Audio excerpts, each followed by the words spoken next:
Welcome, welcome, welcome. Welcome to Pacific Mystery School. Again and again, I welcome thee. Today, we are nearing the end of our wonderful course on Tarot of the Spirit and Visionary Cosmology. Today, we enter the 10th power, Radiance. And this is a tiny, tiny spoiler, but I'm going to tell you that there is one more secret power after this one. That'll be our next session, which will be on the secret 11th power. And I'm not going to say any more about that until next time. So today we're on the 10th power, Radiance. And here we go. We've been on a year-long hermitage, a year-long apprenticeship, looking for our cosmological powers and finding them and embracing them. These are the 10 powers of visionary cosmology. And here we have Yoda and Luke. Use the Force, Luke. That's what we're learning how to do in our year of the Hermit. So the 10 powers we're working with, this is a review.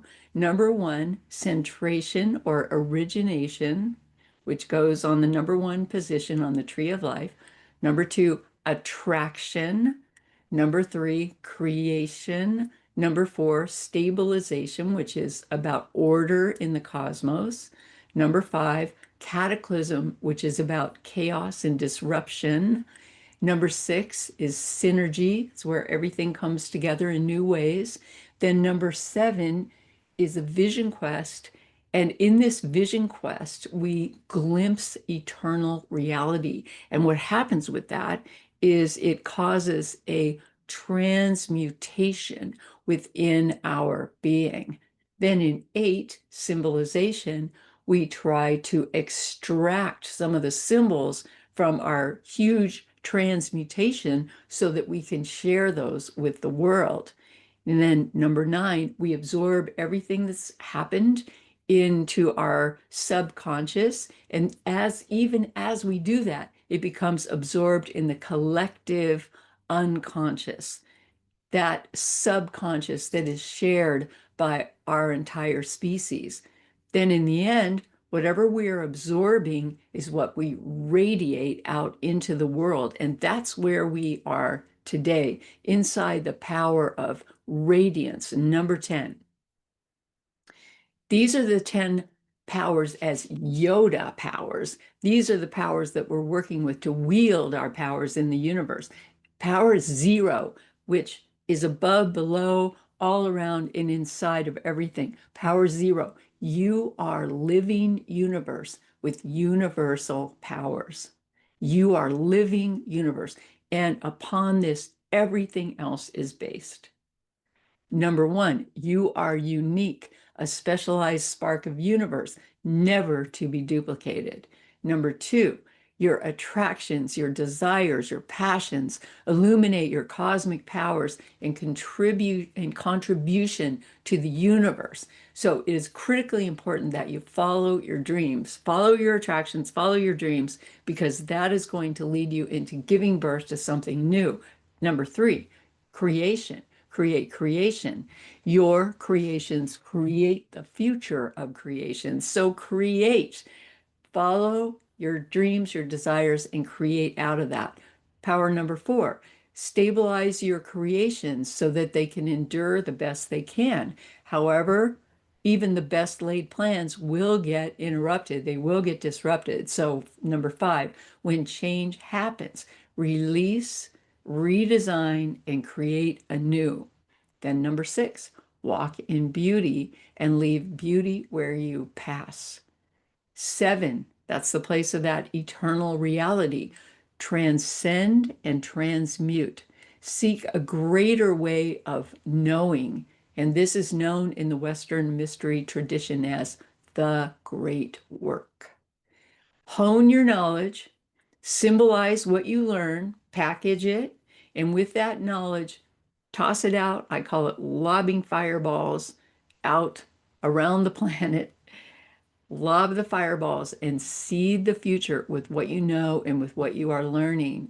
And then number 9, study self and society. That's the place of absorption. What you absorb matters. What you absorb is critically important in terms of what you will be radiating out into the universe. And then number 10, you radiate what you absorb.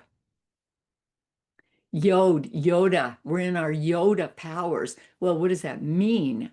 Okay, well, Yoda means the divine spark of creation that permeates all of manifestation. That's a Hebrew word, yod, which is the spark, the divine spark that goes throughout all. Well, this divine spark can be known by the spark in the lizard's eye. And here I have a picture of a lizard for you with a spark in the eye. And what I learned from Rembrandt when I lived in the Netherlands quite a while ago and spent a lot of time in the Rijksmuseum and looking at those Rembrandts is no painting is complete until you have that white dot on the eye, which shows life. Right, Mr. Lizard? And the lizard says, yes. Okay, the 10 powers live on the tree of life. So this is our diagram of the 10 powers. Really, what it is, it's a diagram of life unfolding in the universe. The tree of life lives on the universal tree of life, which is growing, unfolding, blossoming, dying, all of the different pieces and parts that exist in these within this tree of life diagram. That tree of life diagram is referred to as a glyph. So those 10 powers taken together create this glyph of the tree of life. And then this glyph of the tree of life illustrates the arc of story through each of the 4 elements. Critically important. We have the element of fire, the element of water, the element of air, and the element of earth. Those are the 4 elements we're working with. This is review. Fire is, and that's the suit of fire in tarot, is the spirit, the life force energy, and the energy to become, the energy to be and become. Then water is the soul that we're things become recorded on the soul. It's about love, it's about emotion, it's about feelings. And then the air or the wind, when it's moving, is about awakening intellect.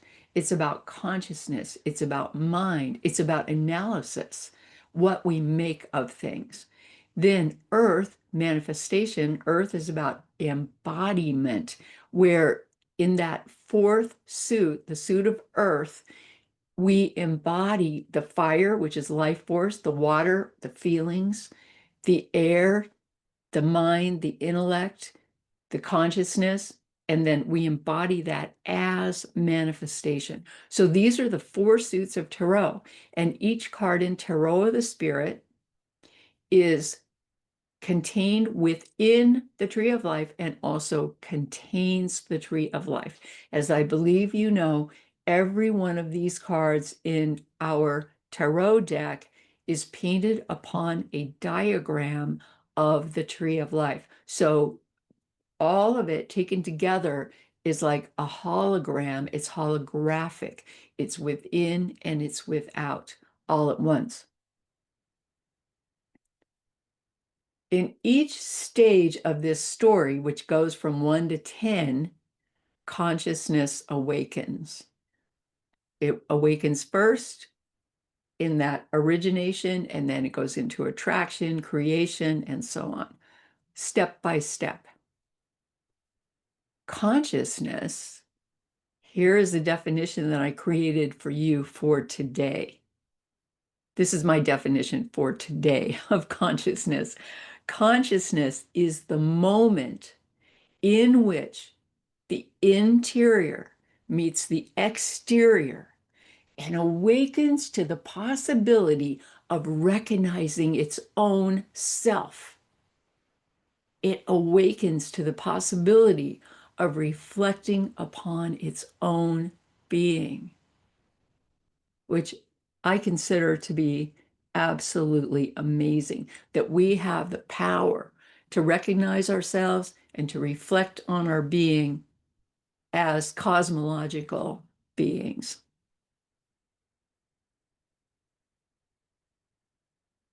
Consciousness awakens. So the 10 powers of the tree of life, what happens here is the 10 powers create a path, a step-by-step path to assist us in awakening to and participating in the creation of the unfolding cosmological story. It gives us a way to enter and work with the energies of the unfolding cosmos. This requires practice.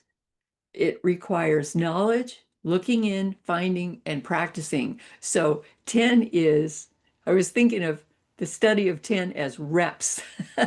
10, the completion of a set, a story, an element. 1, 2, 3, 4, 5, 6, 7. And then at the end, number 10, the beginning of another set. So here we are in arithmetic 10 times 4 because we have 4 elements. 10 times 4 is 40 reps. Keep going. I wrote in here, keep going because so much more is coming. In fact, we move into 10 to the 4th power. Okay, it goes way beyond 10 times 4. The first power is in fire. Okay, so fire, 1 through 10. This is the suit of fire in Tarot. 1, 2, 3, 4, 5, 6, 7, 8, 9, 10. That's the first power. 10 times 1, the first power, and that gives us 10. Then we move into water because the suits are cumulative. They go fire, water, air or wind, and then earth, cumulative. So in the second power, we've already understood fire and those first 10 points in fire. So we move into the second power, which is water. And now, because we have so much background knowledge and information, we come to this place of 10 times 10. 10 times 10, that's the second power, is 100. Now we move into the third suit, which is the third power. That's the power of wind. This is the place where we're thinking, we're analyzing, we become conscious. Now we're in the third power of 10, 1 through 10 in the wind. 10 times 10 times 10 equals 1,000. From there, we move into earth, the fourth power, which holds everything together. It's embodiment. The fourth power, knowing every one of those suits and holding them inside the fire, the water, the air, and then embodied in the earth. 10 times 10 times 10 times 10 equals 10,000. And this is the minor arcana of Tarot we're talking about, 1 through 10 in each of the 4 suits. In the minor arcana of Tarot, the 10,000 things become revealed. Now, out of the Tao Te Ching, the nameless is the source of heaven and earth, what is so big that we cannot name it. The named is the mother of the 10,000 things. The named is the mother of the 10,000 things. We are practicing the naming, the understanding of all that exists around us. And once we are able to name it, we are able to work with those energies. So that's out of the Tao Te Ching. Sphere 10 is Malkut. Malkut is kingdom. That's what it means. Malkut is the spiritual kingdom. This is Hebrew, the spiritual kingdom that shines in, as, and through material form. Living as Malkut is what is called the Shekinah. The Shekinah is the illuminated kingdom. Shekinah is the spark that flows through all that is, like that spark in the lizard's eye. And here we have the earth sister representing the Shekinah, a radiant energy of universe living. the spark shining through her. The sisters, all four sisters, live in sphere 10. And just like those suits are cumulative, Earth sister contains fire sister, water sister, and wind sister. Fire sister is the spark of life itself, the spirit of life. And then water sister is the spirit of water. She is actually the priestess of love divine, priestess of the power of love divine. And she is moving those energies of the water, and she contains the fire, the spark. Then we come to wind sister, priestess of the power of truth, consciousness, analysis, becoming clear about what will set the soul free. And she contains the soul energy, which is water sister, and the fire sister, the spark of life itself. All these are contained in the earth sister, who walks the planet as the holy Shekinah, which is creation completed and shining with the spark of life. Earth sister. Earth sister is in the suit of earth, manifestation, and matter. And I will add embodiment. She is the living universe, radiating the spirit of universe.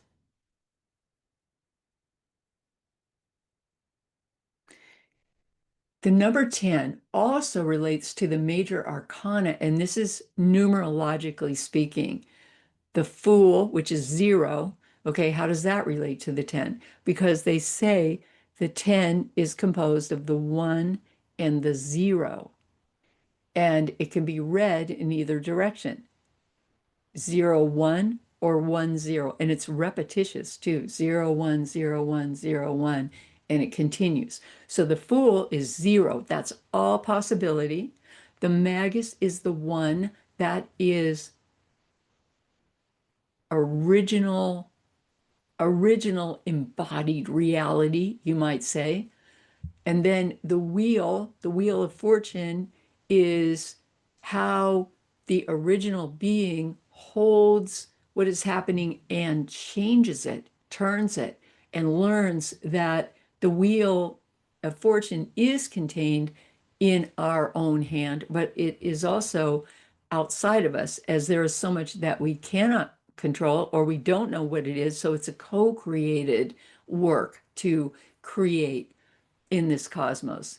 And then the last one is the sun. That's number 19. Okay, why number 19? It's because 1 and 9 equals 10. So these are all related numerologically, these four major arcana cards, to the number 10. And this set of cards here tells a story. It's like a little reading. The Fool falls into the world. This is us with a sense of wonder. Then we begin to discover ourselves and who we are and reflect upon our own existence. That's the Magus. And then we try to wield it, change it, work it with what we have available. And then here comes the Wheel of Fortune. How will we turn that wheel? How will we move that wheel? And then the sun, what will we awaken to? Because the sun is all about spiritual realization. It's all about enlightenment, shining a light on it, becoming transparent in an illuminated reality. That's the awakening of the sun. The 10th power then is radiance, the universe shining as creation, the universe shining as creation completed in its moment of being and becoming. The 10th power, radiance, contains those 9 visionary cosmology powers that flow right down into it through the tree of life. And then they comprise and create it. It is the 10th power, radiance, to make it as it is. So whatever flows into it is what it will be. And in this way, the universe shines even as new and unexpected conditions and changes and so on continue to emerge. So here's repetition. Here are the powers that flow into radiance. Number one, centration, origination. Two, attraction. Three, creation. Four, stabilization, cosmos, order. Five, cataclysm, chaos. Six, synergy. Seven, the vision quest, that's the place of glimpsing the eternal, which leads to transmutation. The eighth power is symbolization. How will we name this? The ninth power is absorption. What will we absorb of our experience and also what's in the world around us that we can learn about, that we can bring in, and then we will radiate that out into the world. Additionally, you need to know, if you don't already, that on the Tree of Life, 32 paths flow into the 10th sphere. So here's what those paths are. It's 1 through 10, as we've been talking about over and over. Number 1, Keter. Number 2, Hawkman. Number 3, Bina. That's 1, 2, 3, 4, 5, 6, 7, 8, 9, 10. And each one of those spheres, though it looks like it's not going anywhere, is a path that leads deeply inward. It's a path that is like reading a book. It's a huge, thick book. Each one of those, the number 1, the number 2, and they're called, in fact, the books of the law. Well, what is the law? The law is the law of the cosmos, which is revealing itself to us moment by moment by moment. How do things work? How do they fit together? And these are called, in Hebrew, it's called the Sephirot. The spheres are the Sephirot, which means the laws and the books of the law. So we have 10 of those. And then we have path number 11. That's one path, 1, 2, 3, 4, 5, 6, 7, 8, 9, 10. Then path 11 at the top of the tree, where you look at the top and you see 11, Fool. So the Fool, which is the first major arcana card, is path number 11. Number 12 is the Magus, and then 13, High Priestess, 14, Empress, and on down the tree until you get to the last path, number 32, the Universe, which is the last card in the tarot deck. So it starts with the One of Fire, number 1, the first card in the deck, One of Fire, and ends with the Universe, path number 32. And all of those things flow into the shining, living cosmos as it manifests and as it is. So those are 32 paths, 32 degrees of wisdom. And then you can also multiply those by suit of fire, 1 through 10, suit of water, suit of wind, suit of earth. So by the time you go through all those 4 trees of life, you have that powerful knowledge of 10,000 things illuminated. Additionally, just for your information, there are 3 direct paths unmediated by anything else that flow directly into sphere 10. And that would be path 18, the moon. Actually, it's key 18, not path 18. That both the major arcana has both a key number, 0 through 21, and a path number. Okay, the key of the moon is number 18, major arcana, the moon, and that's all about intuition, which flows from the 7 into the 10. And so the 7 is that glimpse of eternal knowledge, into the 10, fully embodied reality creation completed. Okay, additionally, that would be key key 20, resurrection. So resurrection is going between 8 and 10, and it's all about rending the veil, opening the veil, removing the veil to see through to worlds beyond, another level, another dimension. And then the last one is the universe, And the universe is between the number 9, which is the subconscious arena, the foundation of all that is, flowing into the 10. And the 10 would be creation completed, the cosmos completed. Interestingly, these paths go both ways because once it's created, once we are here, once we have the fullness of creation, we seed what we know into the tree, and then everything flows up into the tree, and so many things begin to change. The paths go both ways, and anything can happen. So creation again completed at sphere 10, and these are, again, this is review, the Hebrew names of creation. So you add in what the Hebrew names are, and it just expands your knowledge by so much. So number 1 is called Keter, and that means crown of creation or divine will to create. And that's what happens in number 1, which is the power of origination. And then number 2, Hakma, divine wisdom. This is the power of attraction. Okay, then number 3, Bina, divine understanding, which is the power of creation. And then 4, Hesed, it's called loving kindness. Hesed is loving kindness, and that's cosmos, the power of cosmos, creating orderly cosmos. And then 5, Gevura, which means limitation, judgment. It also means, interestingly, strength. This is the place of cataclysm and chaos. And guess what happens out of that? We find our strength. Number 6, Tiferet, which means beauty, integration, and miracles. So we bring together all those energies of cosmos and chaos, and out of that integrate and find these miracles that arise out of the complexity that we are inside of and that is inside of us. And then number 7, Netzach. Netzach means victory. Okay, what is the victory? It's the victory of moving inside of the flow of divine energy and perceiving it, that place of eternity, and enduring within that. That is the victory of number 7. Hod, number 8, is about intellectual rigor. It's naming and it is communicating, bringing things to light, naming and communicating.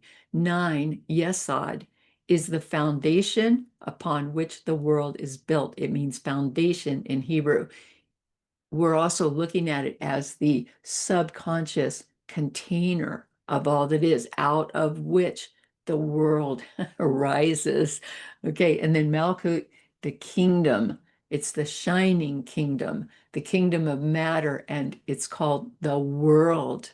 And that is the dwelling place of the Shekinah, who, for those who have eyes to see, the Shekinah is all that is in its illuminated form.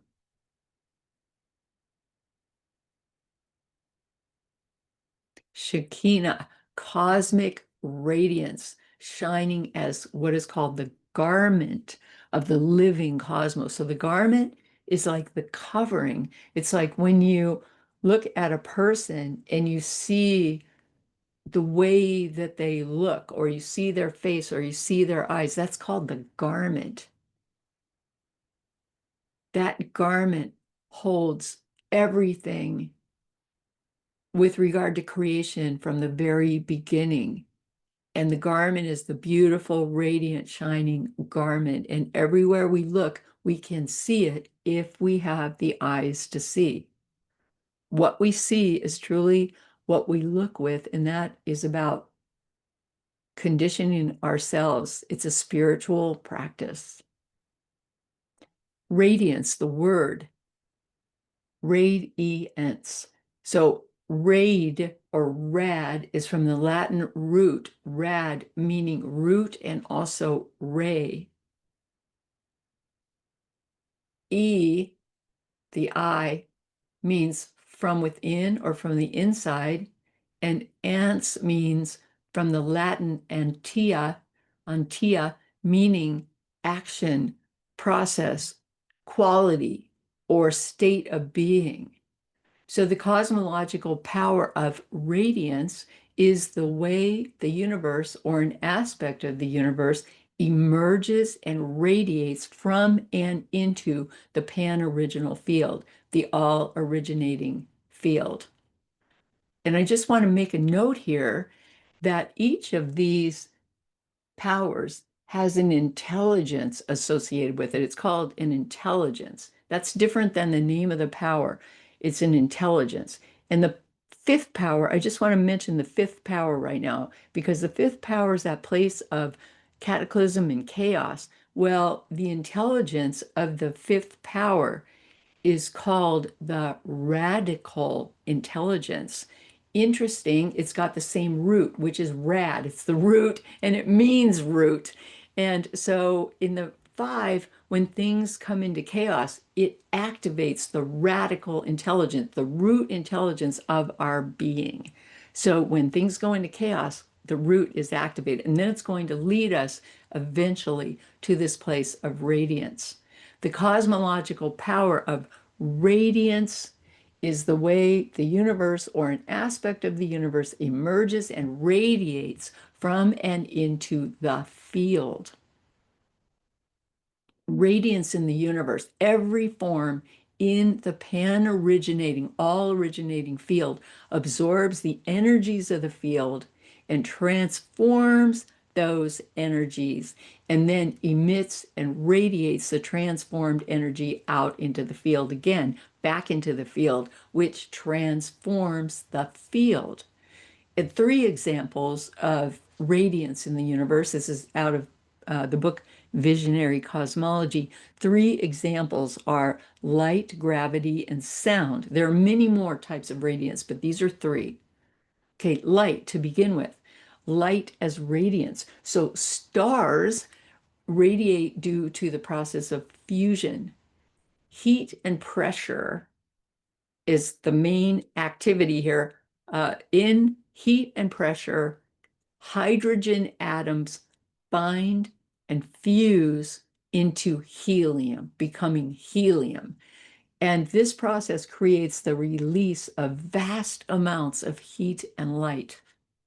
These emerging light waves behave as waves and particles, as we know. Light moves as waves and also as particles. This light passes through transparent media like glass or water, but when it meets an opaque object, it is stopped. And as it is stopped, it transforms. For example, when light from our star, that's the sun, our star, when light from the sun, our star, meets our moon, the photons hitting the moon, which are, I'd like to say, instead of hitting the moon, I'd like to say meeting the moon. When light from the sun meets our moon, okay, the photon bundles of light are transformed as they interact with electrons on the moon's surface. And this produces new photons and new electrons, which then radiate outward. So the new photon radiates away from the moon. And if we are looking in that direction, if we are looking at the moon, those photons go right into our eye. Our eyes are lenses that receive the photons, which make a pattern on the back of our eye, which our brain then interprets. Now, to me, this is one of the most amazing things I have ever learned, ever, that photons actually enter into us. The sun, the moon, and the earth are all radiant. All matter radiates. Every pebble radiates. And I'm asking the question on the picture here, does what we look at matter? Does it matter what we look at, what we're taking into ourselves? What information literally enters our eye? Think about that. I was thinking about color therapy. Color therapy. So when you're feeling a sense of anxiety, sometimes a psychologist might tell you to immerse in green energy, like in the forest or the park or something like that, the greenery, the green coming in is radiant light moving literally into your body through as light, bundles of light, photons. Here's another power, gravity. Now, gravity is a major mystery because it is not understood. We know about mass. We know that smaller masses are attracted to larger masses and they get pulled in by larger masses. That we know. We also know that the larger mass moves a little bit toward the smaller mass. So they are moving together, but the smaller mass will move faster. So we do know that, but there's more to it because objects seem to reach out and draw other objects toward them. So just as photons pass between objects, it is hypothesized that gravitons, and okay, gravitons have not yet been proven to exist, but so this is a hypothesis. It is hypothesized that gravitons pass between objects to create the gravitational pull. There's something causing that gravitational pull other than mass, in addition to mass. String theory posits that both photons and gravitons are vibrations. And when they're perceived in one way, the vibrations behave like photons, bundles of light, radiant bundles of light. But when they're perceived in another way, the vibrations act like gravitons, radiating gravitational pull. So the photons are moving out, the gravitational pull gravitons are pulling in. And both of these things are happening and they're being radiated outward in some way. Yes, so I have to go back to that for a minute. So, does what we are drawn to matter? Okay, what we look at, what we are drawn to, just think about that for a moment. And then sound, what about sound? Light stops and is transformed when it meets an object, but sound is different. Sound waves stay relatively intact and they move through objects. They move through dense fields of molecules.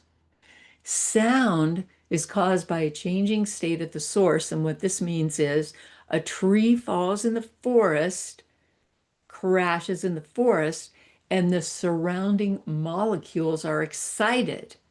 So then they move out of their position, which creates a vibratory wave because the molecules move out, hit more molecules, more molecules, more molecules, and create a wave of excitement from one molecule to the next. And the vibration moves out, out, out. And when a sound enters our ear, it travels to our eardrum, which vibrates. And then the spinal cochlea in the inner ear transmits the sound vibration to the brain, which then interprets the sound. So, as in light, as in gravity, does what we listen to matter? Does it matter what goes into our ears? Does it matter what sound waves pass through our bodies? And do sound waves radiating from us perhaps have the power to transform the universe? Even our voice is a sound. Even our voice is a sound. Chemicals also radiate, and there are other signals that radiate as well. Chemicals radiate. Okay, trees and other plants send hormone signals to each other in anticipation of mutual dangers. If a danger is perceived, even lettuce sends out signals when it's being cut in the field. Hormone signals are sent out, for example, warning against herbivores. And when there's a warning sent out against herbivores, this can trigger protective adaptations within that species. Or it could be fire. redwood trees sending a signal of fire through the forest, and then the redwood trees begin to create chemicals that protect themselves from fire. Those are examples. Flowers communicate to birds and bees and bats that it's time to pollinate by creating something called pollination syndromes. That is the perfect color, size, shape of flower that can call in the pollinator, the scent, the nectar composition, just like our picture here where the hummingbird comes in to pollinate the flower exactly when the time is right. What about the human universe? What about radiance in the human universe? We receive and emit light, sound, and chemicals, and maybe gravitons. Okay, we transform these signals or these vibrations into feelings and ideas and responses. And on that basis, we create, we preserve, and we destroy various aspects of ourselves and our world, both individually and collectively. We can do this as individuals. We do it all the time as individuals. We also do it as groups working to some end in the universe. In a certain sense, radiance is communion. And the question is, how can we best participate with the power of radiance to allow it to work in the way we want it to work, what we want to radiate outward, based, for example, on our deepest values? This is the main point. You are the power of radiance. You are the power of radiance. What you radiate is very important. You are the holy Shekinah. You, that thou art. Earth Sister is the holy Shekinah of the tarot deck. So when you draw this card, when you see this card, know that she represents the holy Shekinah walking. Number 10. The Earth Sister lives in or around the sphere number 10 on the tree of life. Okay, and that is where it all comes together. That is the embodiment and where the holy garment, as they call it, begins to shine. And that garment is the beautiful, shining, radiant garment of all that is, all that we see, all that we perceive. The 10 powers flow into and through the Earth Sister. She transforms this energy and then radiates it back out into the universe. So it's always transformed when it enters and then it leaves in a newly created way. The point here is, what are you radiating? What will you radiate out into the world? How might you transform the field? Okay, and second slide, same question. How might you transform the field? Look at the field and with the right energy, bring it alive with radiance.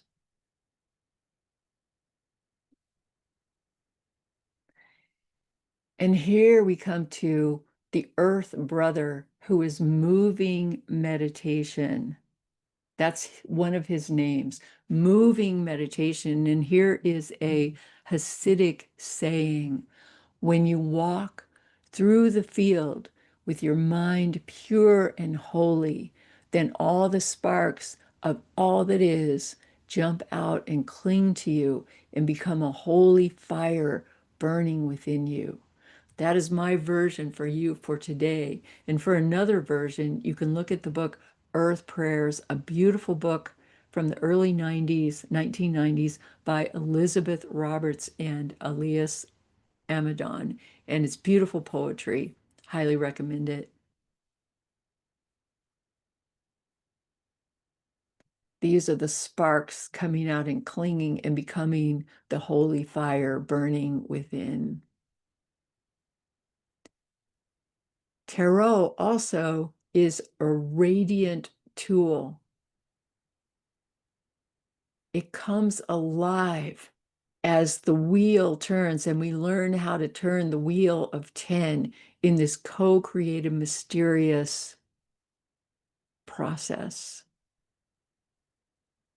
The intelligence of the four tens, I was talking about the intelligence of the fifth sphere, for example, is the radical intelligence. The intelligence of the 10th sphere is called the resplendent intelligence.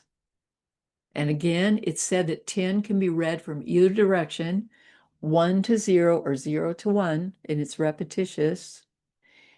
0 is cosmic potential, the unknown, but cosmic potential. And number 1 is each form that emerges out of the cosmic potential. Existence continually emerges and then radiates. Consciousness continually awakens. The I am, awakening.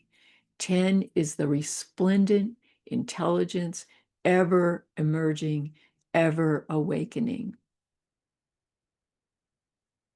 The astrology of the four tens is Earth, Gaia, the interactions of cosmic fire, cosmic water, cosmic air, cosmic manifestation, embodiment in the continual dance of radiance, renewal, regeneration, and re-enchantment.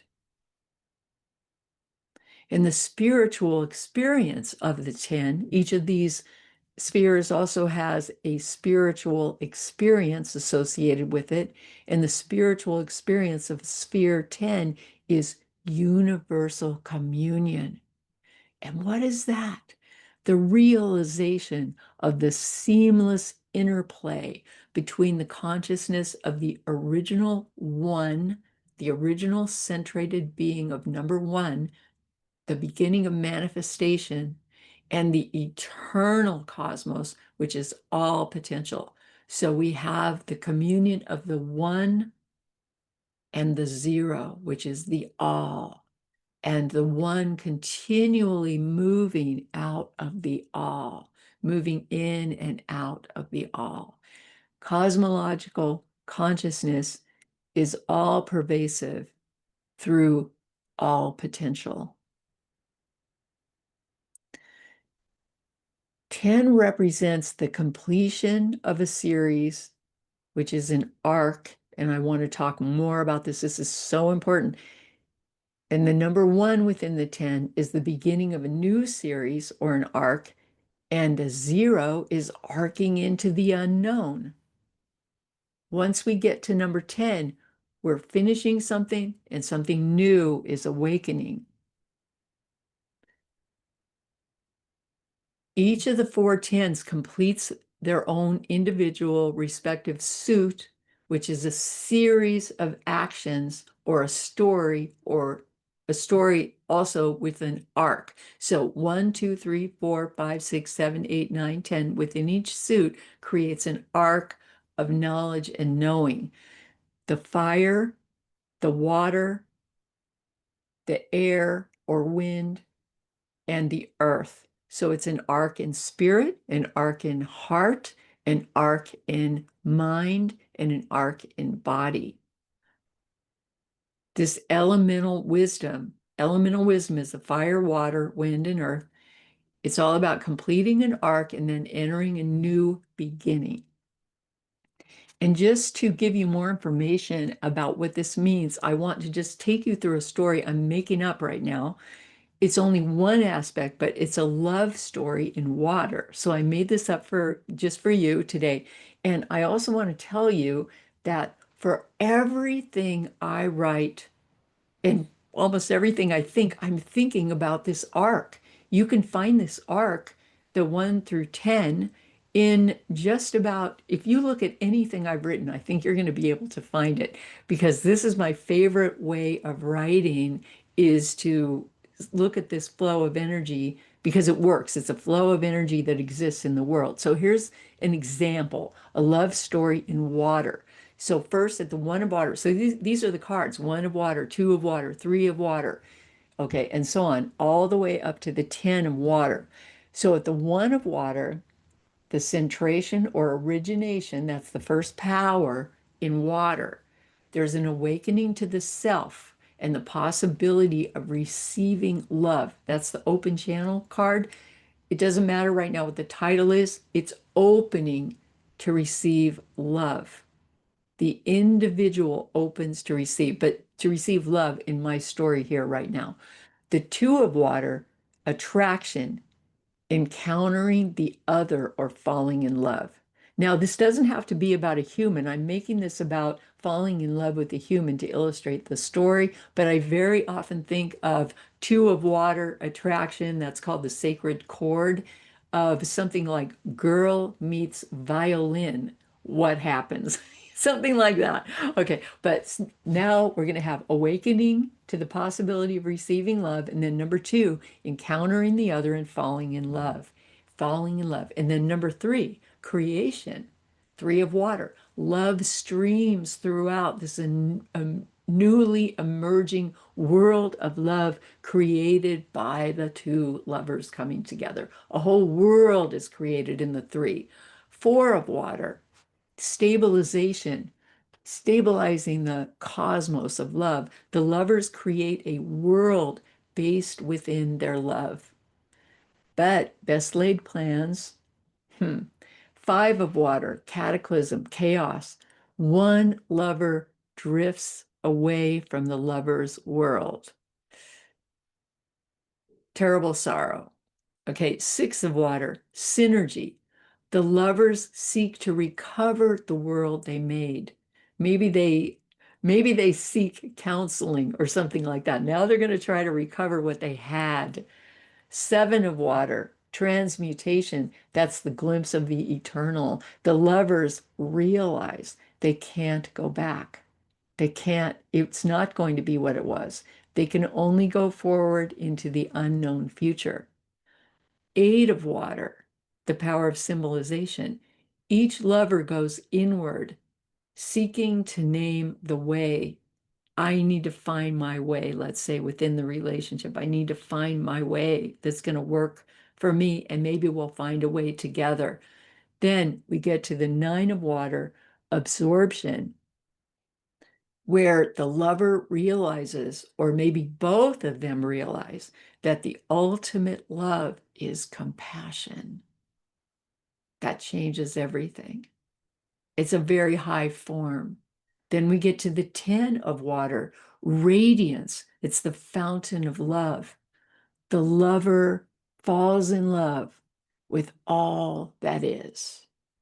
And this would be the end of the story, but the 11th point would be now the lover arcs into a new understanding. For example, arcing over from the suit of water into the next suit, which is wind. Okay, so the lover arcs into a new understanding. For example, the one of wind, which is all about dawning, the dawning or the origination of a new idea. So I just want to give you just a few little notes on the 10s in each suit. This is what each suit results in, comes to the 10 at the very end. And I do want to say that the absolute culmination of the energies in the suit is really the 9, and then the 9 in each suit. So you look at the 9s, then when you get to the 10s, you're already starting to arc over into a new energy. 10 of fire, the cage. Okay, what's happening here? A new vibration is beginning. Memories are activated. A new level of trust is happening. The 10 of fire is finding a way to contain spiritual energy in or as a spiritual practice. And then seeing the bigger picture, what that does is it makes it feel sometimes like we are caged in that number 10. Here we want to channel the creative fire, and then we want to leap into a new way of knowing, leap out. And the affirmation for the 10 of fire is, I am cosmological spirit. I am cosmological spirit. 10 of water, fountain of love. This one is about seeking, searching, holding, and then also releasing, flowing, entering compassion, entering empathy, becoming a fountain of cosmological love with the affirmation, I am cosmological love. So this completes a series through water. 10 of wind, way of the cross, completing the series through wind, cosmic illumination, death of outgrown forms, surrender, sacrifice, embracing cosmological perspectives, coming into new vision, empowerment, and ecological creation. And the affirmation is, I am cosmological consciousness. Then the 10 of earth, the great work. It's about practicing, celebrating, honoring. This is the place we come to. Remember, this is cumulative. So we've been through the fire, the water, the wind, and now we're at the earth. Write, paint, craft a message. Live your life as the art of cosmological becoming. And the affirmation is, I am the love and power of cosmologically conscious creation. I am that. And where do we go from the 10? The wheel of fortune spins. And where do we go from 10? There it is spinning. 10 arcs into the next one coming. It also arcs into the Fool, the Magus, the Wheel of Fortune, and the Sun, those 4 major arcana cards. Tens, the tens, they're the completion of the elemental arc, and they move into a new beginning, a new one, and also a new 0. Each one, number 1, is a new beginning in a new element. That's the ones of fire, water, air, and earth. The Fool is all about new adventure. The Magus is about learning how to wield knowledge and power, number 1. The Wheel of Fortune, number 10, is about change. The Sun is all about spiritual realization. Number 19, 1 and 9 is 10. Okay, so the 10s arc into the 4 ones, and I'm going to show you a diagram of that. So here are the 10s. Here's how this works. So if you're doing a reading and you draw one of these cards, the 10 of fire, 10 of water, 10 of wind, 10 of earth, going down the left side here, the next card after actually arcs into the next suit. So we have 10 of fire arcing into the 1 of water. Okay, you can see that, right? Then we have the 10 of water. Once we go 1, 2, 3, 4, 5, 6, 7, 8, 9, 10 in water, the 10 of water arcs into the 1 of wind. 10 of wind arcs into the 1 of earth. And then the 10 of earth arcs into the Fool, a new adventure, Fool, Magus, Wheel of Fortune, and Sun. But it also arcs into the 1 of fire, which is a whole new beginning and maybe a whole new spiritual path after we've completed the development of going through the fire, the water, the wind, the earth, the 1 through 10, and then we start on a higher level, a new path at a new 1 of wind. Okay, so we're going to do a reading, and this one is review for our reading because I want to use these paths. So there are 3 direct tarot paths I already talked about that go into number 10, Malkuth. The moon, trust your intuition. The moon's all about intuition. Resurrection, see as you have never seen before, veils parted in the universe, all possibility is at hand. Anything can happen. So those 3 paths. And now we look at our key question for this entire level of radiance, the 10th power. And the question is, what will you radiate as, for, into, and through the cosmos? You, the power of radiance.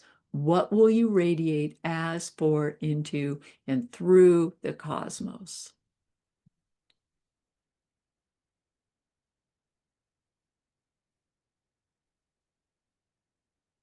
And this is our reading.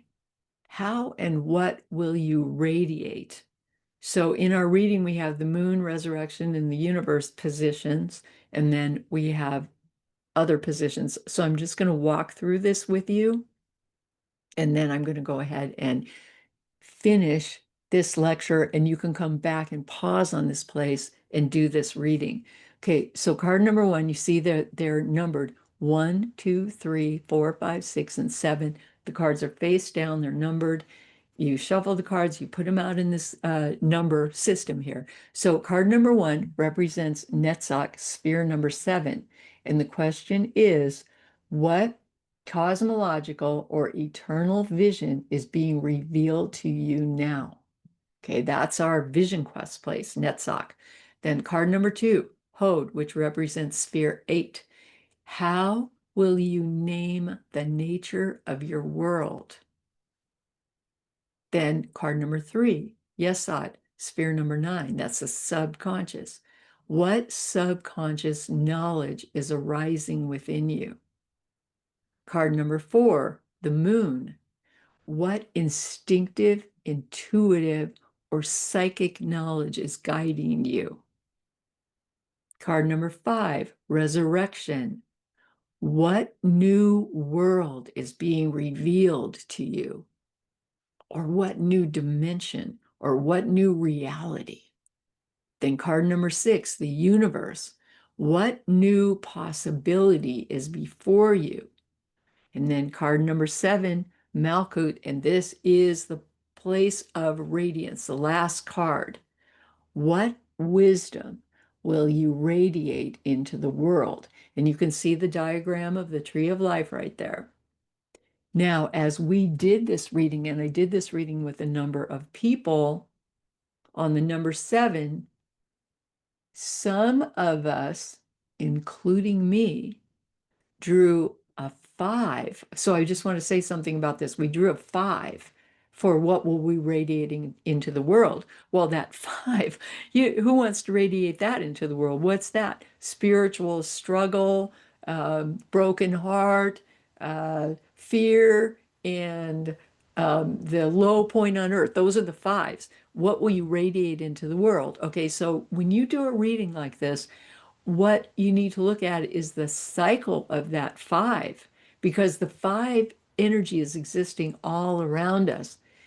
So what are we going to radiate into that world? And it may be working with that energy, changing that energy with the wheel of fortune, moving it to another level. So you just have to see how it falls and interpret your reading. See how it falls and interpret it. And if you need to then, in any position, draw another card and keep going with it. Draw 2 or 3 cards even in one position if you absolutely need to. This goes for all readings. I never stop a reading until I feel really satisfied that I know what it means. And I linger with each card so that I can understand it more deeply before I go on. And yes, I do readings all the time, and I absolutely love to do that. Okay, these are our texts, the same ones we've been using for this course, the Kabbalah and Tarot of the Spirit, Visionary Cosmology, and the Lightning Papers, and the Tarot of the Spirit deck. So we continue on. And this is our homework for this time is with Tarot of the Spirit and Kabbalah and Tarot of the Spirit. Read the 10 section, the tens, the Fool, Magus, Wheel, the Sun, and the Sisters, and you're going to see that they're all related. Then in Visionary Cosmology and the Lightning Papers, read the chapters on 10, the power of radiance. This is the same way we've been doing the course all the way along. Use the force, Luke. It's really getting bright. Okay. And we have one more episode in this class. It's secret right now, but join me next time. and we will fly into the secret sphere number 11, also known by the word dot, which we can't really say out loud, but I'm going to tell you about it next time. And we will fly into this secret sphere number 11 as we continue to navigate the United States of consciousness via the planet Earth, the sun, and the Milky Way. Let's go. We are flying together, and thank you so much. Ending on thank you, thank you, thank you. Bless you, bless you, bless you. Love you, love you, love you. And I just love traveling with you on this path. And that's a picture of me, by the way, on the right, standing over the ocean in the radiant sun and feeling so much like a radiant being in that moment. Not that I feel radiant all the time, because I don't, but it's a practice. And we're always working on it, and I'm always working on it. And I thank you, thank you, thank you so much for traveling with me. I cherish you, cherish you, cherish you. Bless you, love you.